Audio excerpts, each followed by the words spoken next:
సుమన్ టీవీలో మీ business promotions కోసం ఈ కింది నెంబర్ను సంప్రదించగలరు.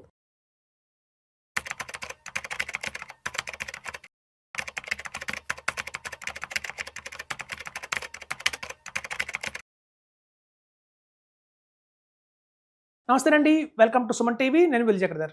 చాలా మంది దగ్గర ఇవాళ ఒక ల్యాండ్ అమ్మినా కానివ్వండి, లేకపోతే ఒక రిటైర్ అయినది కానివ్వండి, అలా హ్యూజ్ కార్పొరేట్స్ అయితే వస్తున్నాయి. దగ్గర దగ్గర 1 crore దాకా వస్తుంది. సో మన దగ్గర 1 crore ఉన్నప్పుడు ఆల్రెడీ ఎప్పటి నుంచో మ్యూచువల్ ఫండ్స్‌లో ఇన్వెస్ట్‌మెంట్ చేసుకుంటూ వస్తున్నాం. లేదా మా సొంతంగా మేము స్టాక్స్ కొనుక్కుంటూ వస్తున్నాము. వెల్త్ అక్యుములేట్ అయింది ఆల్రెడీ 1 crore అన్నప్పుడు ఏం చేయాలి అనేది పెద్ద క్వెషన్ ఉందండి ఇక్కడ. ఎలా డైవర్సిఫికేషన్ చేసుకోవాలి? చాలా మందికి తెలియక ఏంటేం చేస్తున్నారంటే ఆ 1 crore multi cap, mid cap, small cap, large cap, thematic fund, sector fund అంటారు. అందులో బిజినెస్ సైకిల్ ఫండ్ అని చెప్పి చాలా ఫండ్స్‌లో ఇన్వెస్ట్‌మెంట్ చేస్తున్నారండి.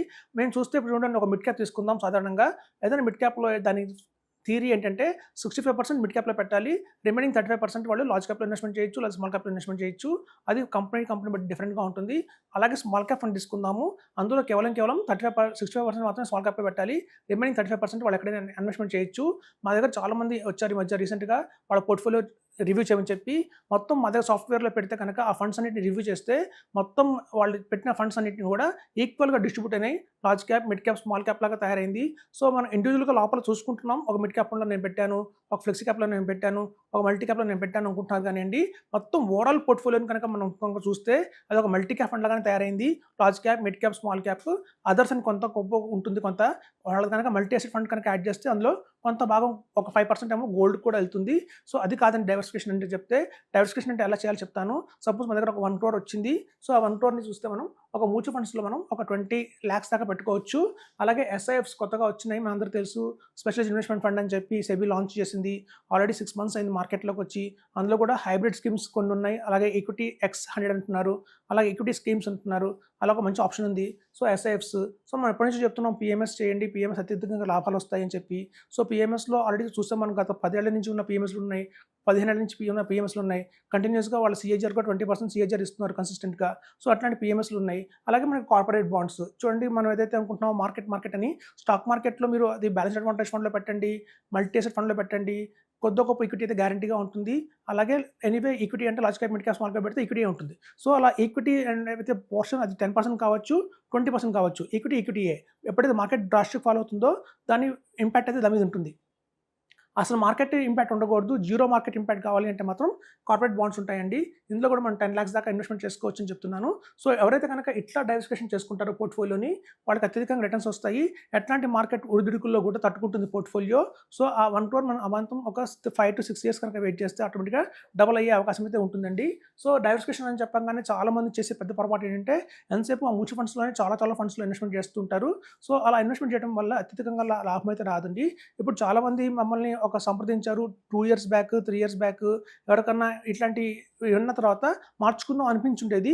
కానీ వాళ్ళకేంటంటే మ్యూచువల్ ఫండ్స్‌లో ఆల్రెడీ ఒక 6 lakhs ప్రాఫిట్ ఉంది, 10 lakhs ప్రాఫిట్ ఉంది. సో ఇప్పుడు కనుక మేము ఇప్పుడు కనుక షిఫ్ట్ అయితే కనుక మనకి అమాంతం క్యాపిటల్ గెయిన్ ట్యాక్స్ పడుతుందని చెప్పి చాలా మంది ఆగిపోయేవాళ్ళు. ఇప్పుడు మా దగ్గర కొంచెం కాల్స్ అయితే బాగా వస్తున్నాయి. అంతకుముందు 2 years బ్యాక్ ఎవరైతే ఇన్వెస్ట్‌మెంట్ చేశారో ఆ రిటర్న్ మళ్ళీ అంతే ఉంది ఇవాళ. అంటే లాస్ట్ 18 monthsలో కూడా రిటర్న్ అయితే ఏం రాలేదు. అప్పుడు 18 lakhs ఉన్నవాళ్ళు ఇప్పటికి 18 lakhs ఉంది. అప్పుడు 40 lakhs ఉన్నవాళ్ళు ఇప్పటికి 40 lakhs ఉంది.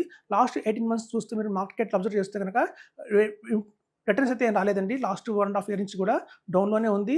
కొంతమందికి నెగెటివ్‌లో ఉన్నారు. కొంతమందికి అంత ప్రిన్సిపల్ పెట్టారో అంతే ఉంది.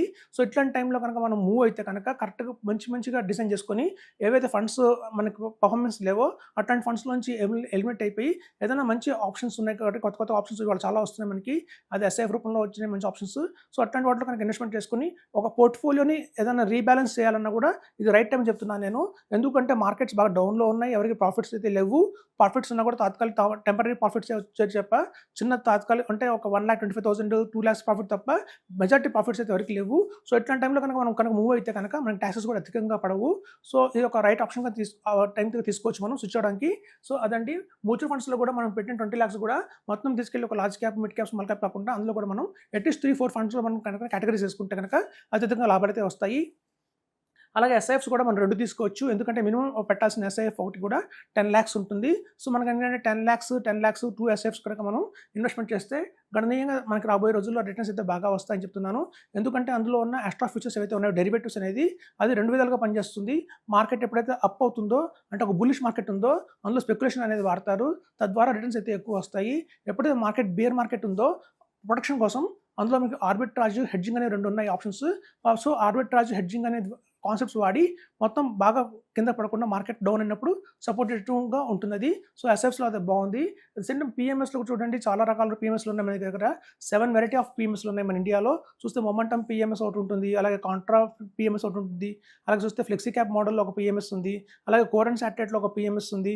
So mid and small cap కేటగిరీలో ఒక పిఎంఎస్ ఉంది, లార్జ్ క్యాప్ కేటగిరీలో ఒక పిఎంఎస్ ఉంది. అట్లా పిఎంఎస్లో 7 వెరైటీస్ ఉన్నాయి. సో మనం ఇక్కడ కనుక ఎక్కువ ఈక్విటీలో ఇన్వెస్ట్మెంట్ చేస్తున్నాము, ఇక్కడ కూడా ఎక్కువ ఈక్విటీలో ఇన్వెస్ట్మెంట్ చేస్తున్నాము అంటే మనం ఒక లార్జ్ క్యాప్ పిఎంఎస్ తీసుకోవచ్చండి. అలాగే సేమ్ టైం ఇక్కడ కనుక లార్జ్ క్యాప్లో ఎక్కువ ఇన్వెస్ట్మెంట్ చేస్తుంటే ఇక్కడ mid and small cap PMS ఒకటి తీసుకోవచ్చు. సో అలా తీసుకోవడం వల్ల మనకి ఏంటంటే పోర్ట్ఫోలియో సపోర్ట్గా ఉంటుంది. ఎట్లాంటి మార్కెట్ పరిస్థితుల్లో కూడా అన్ని ఒడిదుడుకులకు తట్టుకుంటేలాగా ఉంటుంది పోర్ట్ఫోలియో అయితే. సో మన దగ్గర కనుక 1 crore ఉంది అంటే మాత్రం ఎట్లా డివైడ్ చేయండి. అంతేగాని మొత్తం కేవలం 1 crore తీసుకెళ్ళి పిఎంఎస్లో పెట్టకూడదు, ఆ 1 crore తీసుకెళ్ళి ఎస్ఐఎఫ్లో చేయకూడదు, మ్యూచువల్ ఫండ్స్లో చేయకూడదు. సో ఎప్పుడైతే డైవర్సిఫికేషన్ ఉంటుందో అప్పుడే కంప్లీట్గా మనకు ఒక కంట్రోల్ వస్తుంది. ఈవెన్ మనకు కొంత 10% మాత్రం ఎమర్జెన్సీ ఫండ్ లాగా ఉపయోగపడుతుందండి. మనకి ఇమీడియట్గా ఏదైనా తీసుకోవాలన్నా కూడా మనకి కార్పొరేట్ బాండ్స్లో పెట్టడం వల్ల ఏమవుతుందంటే ఒక 10% మనకి రెగ్యులర్ ఇన్కమ్ అయితే గ్యారంటీగా వస్తుంది. ఇందులో అది 10 to 11% కావచ్చు. అలా వచ్చిన రెగ్యులర్ ఇన్కమ్ మనకు వద్దు అంటే మనం దాన్ని మళ్ళీ ఎస్ఐపి చేయొచ్చు. సో అదండి మనకు కనుక నాన్ మార్కెట్ సంబంధించింది కూడా మనం ఒక 10% అయితే మన పోర్ట్ఫోలియో కంపల్సరీగా ఉండాలని చెప్తున్నాను. Thank you.